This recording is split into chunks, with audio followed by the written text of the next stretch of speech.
Hey ladies, welcome back to another episode on the Weight Loss for Women 40 Plus podcast. Now today we're talking about the procrastinators. Is this you?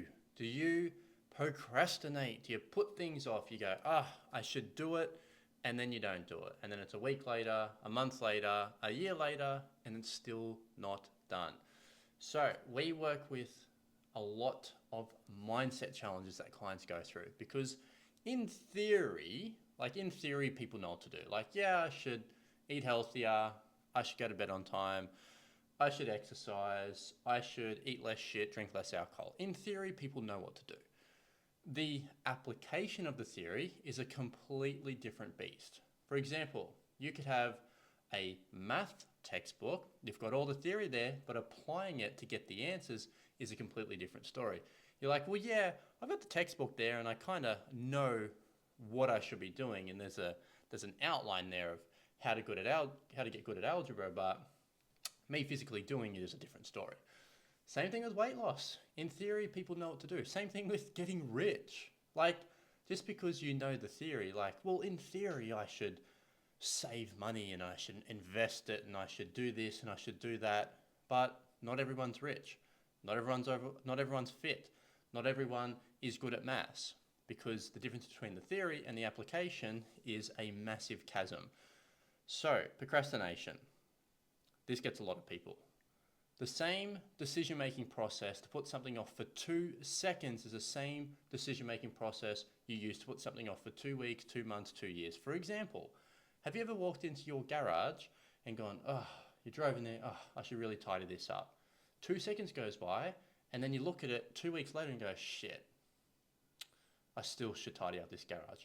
Or maybe it's the weeds in the garden, you walk past them, I should do something about that. And then you forget about it and you don't see it again till the weekend. I really should do that. People do this with their weight loss. They look in the mirror in the morning and go, I should really do something about that. And then they start their day and then it's gone. The thought's gone, they didn't take action. Same thing applies to everything in life. The same decision-making process to put it off for 2 seconds is the one that you put it off for 2 days, 2 months, 2 years, 2 decades. Never ever do it, essentially. Some people fall into that trap. They just never do anything about it. So do you want to be a procrastinator or do you want to be someone who takes actions? Do you want to be the talker or you want to be the walker? Because particularly for people that have kids, or they are in a leadership position, or they are a role model for someone, you can't just sit there and point the finger and tell people what to do if you are not able to do it yourself. So I had this boss. He was a real prick when I was doing earth moving. And he would point the finger, do this, do that, and he'd yell and scream about it. So whenever he'd come on site, we'd be working our guts out. Mr. Mark from Orange, when I was doing, digging trenches, building roads, subdivisions, all that kind of stuff. Lifetime ago, long time ago. And he's like, you boys will not like it if I'm on the job site every single day. I'll get in there and do it with you, but you will not like it. And I was like, I fucking believe you. So what happened is he would not only tell us what to do, but he would also show us what to do. He would talk the talk and walk the walk. Now, mind you, we didn't want him on site because he was a slave driver. But he was an example of a good role model. He said what he said he was going to do, and he did it. He didn't just say it, he did it. But I see a lot of people not in that position. The overweight parent who tells their kids to get fit and active. You should be fit, you should be active, you should eat healthy, you should do this. Words don't have a lot of weight. You have to be not just telling your kids what to do or telling the people who look up to you what to do. You've got to be showing them and leading them by example. There needs to be some sort of congruency between speech and action. You can't just point the finger and tell people what to do. The weight of the words from that person don't mean a lot. Particularly children, they're going to look up to you and they're going to look at your actions. They're going to analyze your actions, what you're doing. Because, you tell me to do it, but you're not doing it. If you don't lead by example, there's not a lot of strength behind that. And yes, while kids are young, you can lord it over them and have, dominance over their actions. But what's going to happen is as soon as they leave the household, as soon as they are out from underneath your authority, as aka they leave home and move out, they're going to base their behaviors based on the actions that they saw growing up. So do you want your kids to just do what they're told while they're at home? Or do you want them to live a life where they are empowered to do the things that they need to do to get the goals that they want to have? You got to lead by example.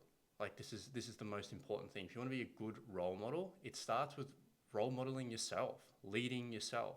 You don't just tell people what to do. Procrastination is the killer of all dreams. It's where your dreams go to die. Oh, but Josh, I'm busy. I got a lot going on right now. My life's tough. I got ladies going through fucking breast cancer in our program. I got widows, recent widows. We got ladies that are single parents. We got ladies that come out of DV relationships. I know what hard looks like. And 99% of people don't have it that hard that we talk to. We will speak to thousands of ladies per year. More than 300 clients on the program. 300 different women from different walks of life between the age of 40 and 65 years old. Different backgrounds, different challenges. You want hard? I can give you hard stories. But that's not relevant to you. What we're talking about today is procrastination. You can put things off, you're allowed to, you're allowed not to do whatever the fuck you want to do. But if you're sick of it, you're sick of yourself, you're sick of the I'm gonna do it, words that come out of your mouth and no actions, then what is it going to take for you to change? Because if you haven't got the result by yourself right now, odds are you might not figure it out for the same amount of time that you haven't figured it out. So let's say, for example, you've been trying to lose weight for 10 years and you haven't been successful. Odds are you'll go another 10 years before you figure it out. Odds are, because it's been 10 years already. So the likelihood of going the same amount of time is extremely high. If it's been 5 years, then hey, probably expect another 5 years of challenges. You might not ever figure it out. I was not born knowing how to lose weight. I was not born knowing how to ride a bike.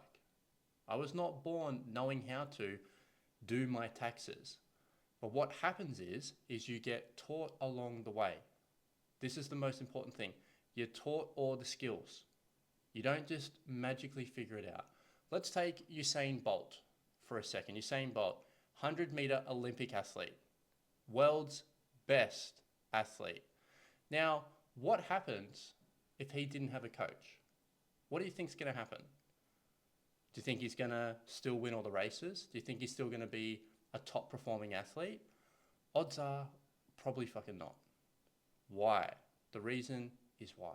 Why does he have a coach when he's the world's best athlete? Because he understands what we understand, what most people's coaches understand, that it is very, very easy to fall off track, to procrastinate, to put things off, lack consistency when you don't have that coach there helping you out. The world's best 100-meter athlete, world record holder, has a coach. He has a coach not because he needs it and he doesn't know how to run and he's incapable of running 100 meters and training himself. He has a coach because he knows that without accountability, without support, it's easy to slip. So if you're doing this by yourself, no accountability, no support, you're trying to figure this out by yourself, it's been years since you've been at the goal weight, maybe it's time to change the way that you're doing it. If you keep doing the same thing, you keep getting the same result, then you're probably going to fall into the same trap in the next few months, next few years. So if you're sick of it and you want to change, you want to beat the procrastination so you can overcome the challenges that you're facing right now and you want to get to this goal, then I would highly recommend getting a coach. Now, it doesn't have to be me. It doesn't have to be our coaches at Bliss Body U. It can be anyone, but get a coach. You don't just have a coach for weight loss. You can get a coach for finances. You can get a coach for being better at speeches. You can get a coach for being better at your job. Coaches are everywhere.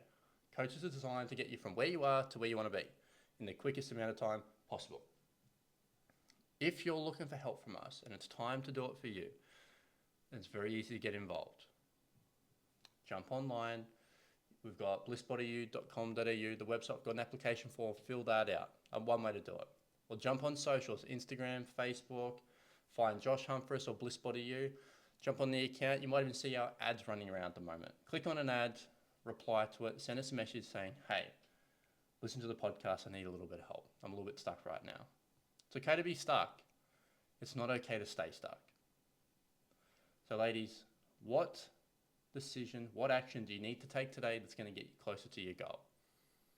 Answer that question and start doing that. All right, lots of love, keep kicking goals, and I'm going to see you in the next one.